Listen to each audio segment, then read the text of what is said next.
We will go ahead with more peculiar first presentations about the awareness were very wide and taking everything into account, but we are a bit more peculiar with our approach.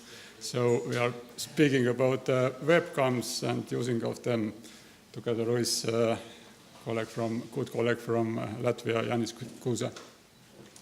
So there are many interesting things, of course, and we can't speak about everything here, but we try to be as introduction for the next couple of presentations, right? Yes. Yeah, that's right. Simply to bring you into the thematic of webcams. First, my personal approach, maybe it covers also your personal approach. That, if you are a small boy or girl and you are interested in birds, then especially if you have the binocular already, you try to look what is happening there up on the tree somewhere on the nest, and you're dreaming that I'm looking here, but it's not visible what exactly is happening there in the nest, but I want to see it. So maybe you are climbing on the tree, but soon you understand that if you are climbing on the tree, then the birds you want to observe, they disappear or they behave somehow strangely. So I had the dream to observe the birds in the nests without disturbing them. And in my older years, it became true that if to approach to the topic with enthusiasm, you can achieve whatever. So that's not me on the pictures, but if you are enough experienced already, you can use some technical equipment to achieve your dreams from the childhood. As you know, nature conservation results, they depend on that how familiar the objects to protect, how familiar they are to the different decision makers. Decision makers, they could be either politicians, authorities, different developers, teachers in the schools, or parents who are speaking and teaching their kids and different other people. Of course, if the objects we want to protect are not familiar, they may be afraid for the people somehow.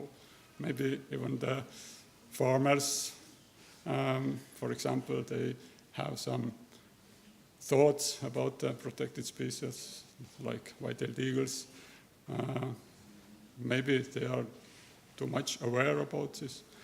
But if they get more information about those species, they may get a bit different, and the approach to or attitude to the nature at all, in general, may change if we can somehow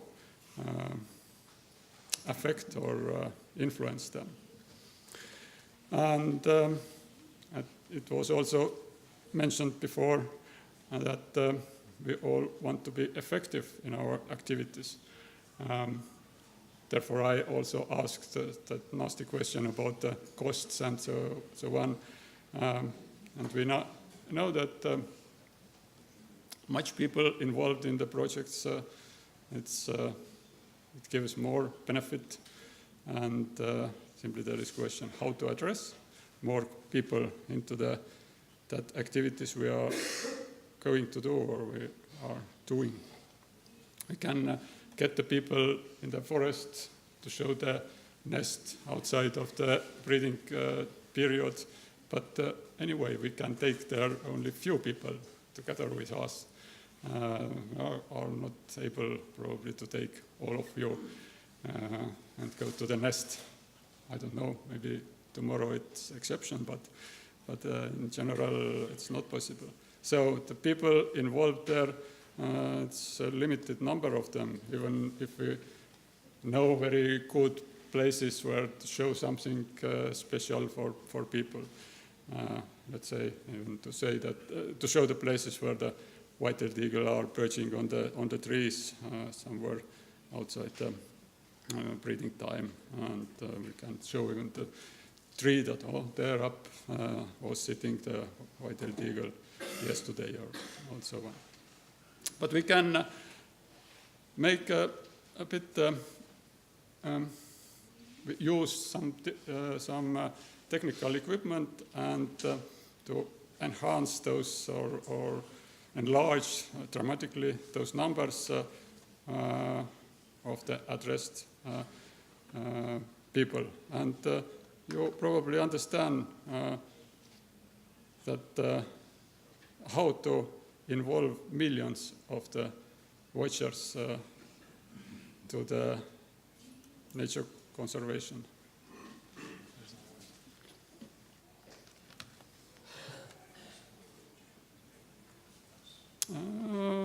Voice is missing.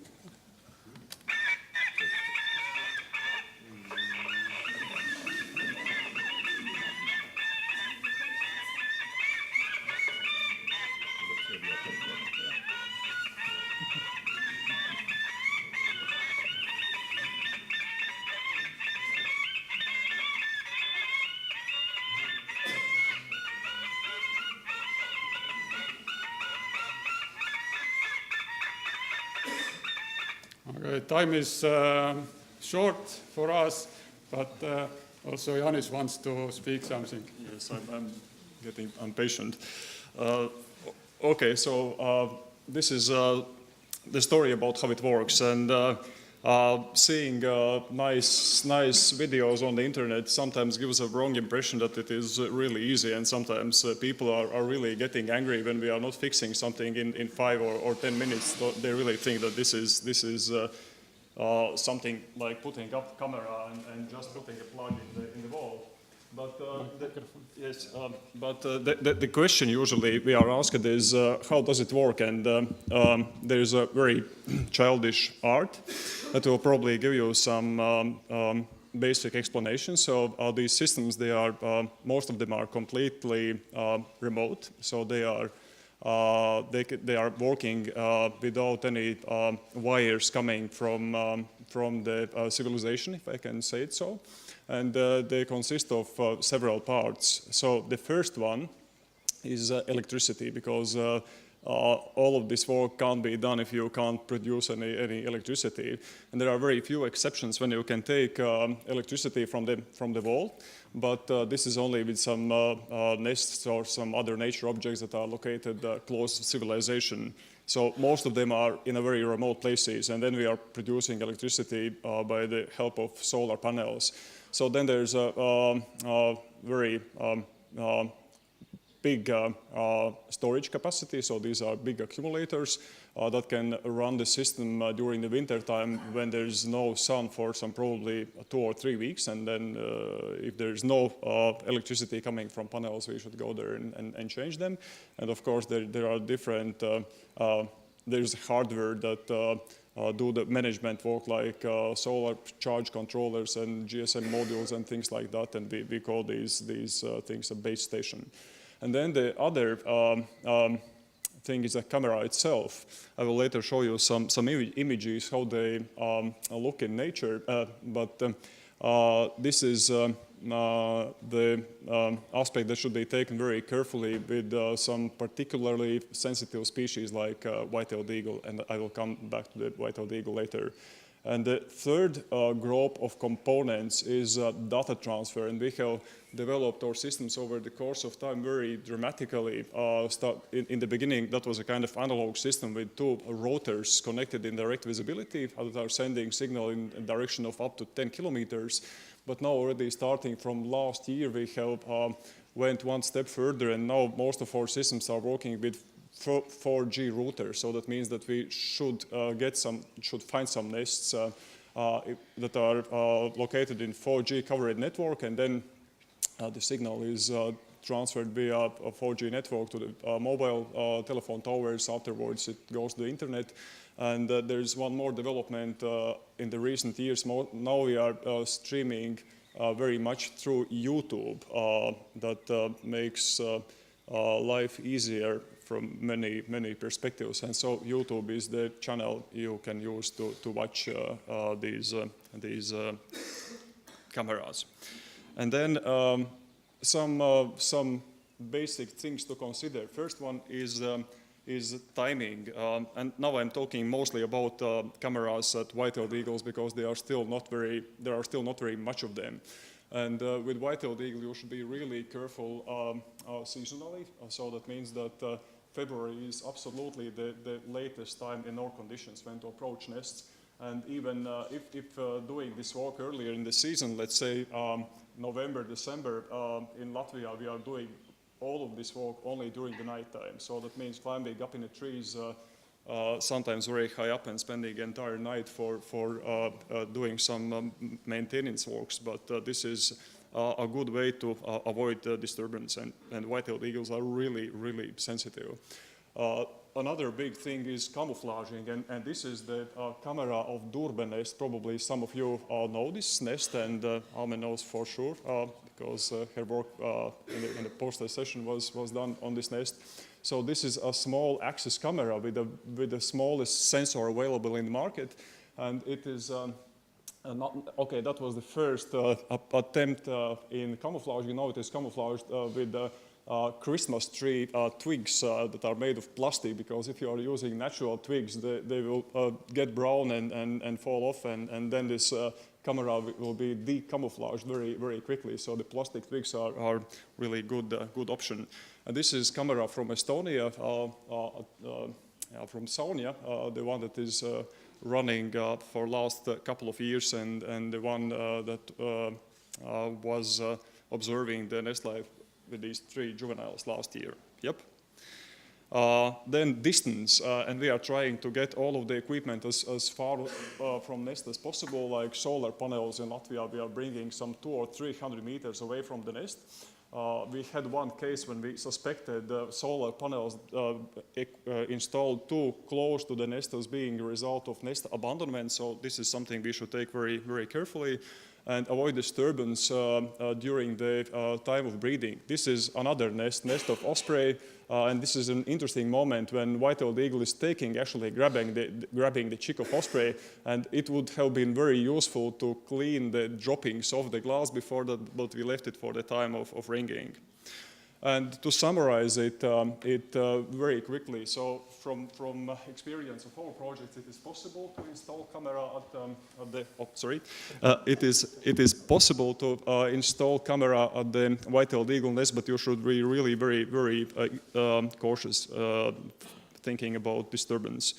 It is a very good way of collecting large amount of scientifically valuable material. You can get very nice phenology data, you can get information about the food items, and really very serious, because when we are going to the nest only once in a season, you know, it is not very serious. We get only fragments of this total picture.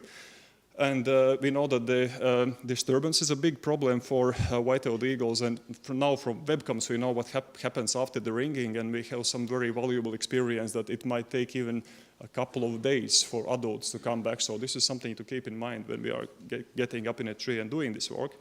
And white-tailed eagle is a very charismatic species. It's one of the favored species for the publics, and it can get really millions of clicks per year. In Latvia, this Durbe nest got 7 million clicks, and this Estonian nest got 12 million last year. Yep, okay. This is a graph of activity of page views of Estonian white-tailed eagle nest. But only half of them. Okay, so, and we are going on. Urmas, this is something you could comment quickly. Okay, it's simply first 10 countries what are participating in the white-tailed eagle nest observing, but again, there is only half or a bit less than half of page views because we are using different streams for different devices, and here is in the picture only one of them. Okay. And so very quickly about future perspectives. We know that this is something that will really go much wider than it is now, and that is an option for contact-free monitoring that you can probably consider. And as I already said, that is a scientific material as well. That is a way of that is a material that helps us to interpret the classical field observations. Citizen science, and we will have some presentations afterwards, and of course raising of public awareness, and probably and something you should think about is to maintain free access. That is a very important thing. And another aspect is technical improvements, and what we are thinking now is 4K resolution camera, so this will be probably a matter of next couple of years. Okay, so but we have overspent the time, and that's it. Paldies.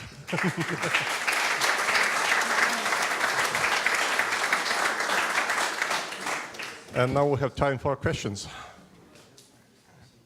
Hi there. It's also a question for Jeffrey, if he's in the room, as to whether bald eagles are as sensitive to webcams. In Scotland, we've discovered how sensitive sea eagles are as well, and yet bald eagles seem to take it more readily. I just wonder if that's the case. I'm sure that the same care has to be taken with bald eagles. The Decorah nest, where the eagle was under all the snow there, that camera is actually within a cavity of the tree. The tree just happened to be big enough up that high and had a cavity in the right spot. I mean, it was all luck, but that helped keep it camouflaged, and they could do different things with the lens too, as far as a cover over the lens so it didn't get dusty, and from the dander, from everything that's going on at the nest, the dander and down flying around. So, yeah. So, yeah, that's because of they are local. So you have a question, yeah? Okay, yeah, I was interested that you installed all the equipment at night, and does that not disturb the birds at roost?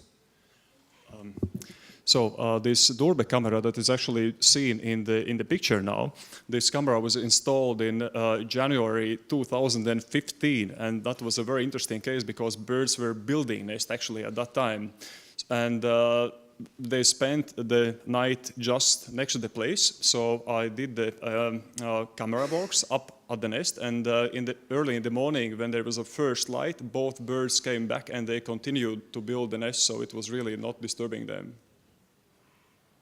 And I was really thinking about ringing in that respect, but ringing of chicks during the nighttime, that would be really too extreme. That would be something special. So, can I ask you about you also had some nest failures in the early days of experimentation, I guess, with cameras. What distance? The minimum distance between the nest and the camera have you decided on? Like, are the cameras always in the nest tree, or in an adjacent tree, or what have you found? So that is actually a long story, but in very short, if you are putting camera in a neighboring tree, there's a big disadvantage because when there's windy, the nest tree will go out of the camera view. But now we are placing cameras only in the nest trees. I believe that you are doing the same, and the distance from the nest actually depends very much from the camera model and the sensor focal length you are using. This camera is located roughly 1 meter from the nest center, and you can see it when the eagles are stretching the wings. They are actually touching the camera with the tip of the wing. But I believe that you can't afford that with a very big and clumsy cameras. You need really something very, very small and very secretive, I would say. And it's suggested to put the camera further first time if you install the camera, because you understand later that it was anyway too close. And now, please, you. Уважаемый мной Бьорк Хелландер поднял вопрос, заострил на нем внимание, о том, что очень мало молодых людей хотят работать в поле с хищными птицами. И я это подтверждаю как преподаватель университета. Не кажется вам, что вот постоянная трансляция того, что происходит в гнездах редких птиц, может уменьшить количество молодых людей, которые хотят работать в поле, а они будут сидеть дома и смотреть за этим по веб-камере? Спасибо. Я думаю, это будет наоборот, потому что если ты будешь смотреть через камеру, то все-таки хочешь смотреть потом и естественно, как в природе это есть, но надо как-то извлечать, чтобы они законы соблюдали тоже. And we have time for one more question. Yeah. Excuse me, за сколько времени прилетает в гнездо взрослые птицы орлана белохвоста после окольцевания птенцов? Yeah. So the question, how long time it takes for adult birds to come back after the ringing, it depends very much on individual birds.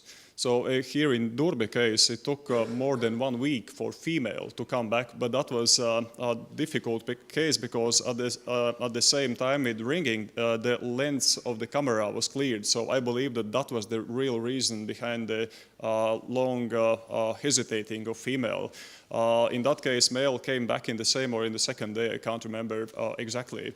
But usually that is late the same day or the next day when adults are coming back. So it takes actually quite a time.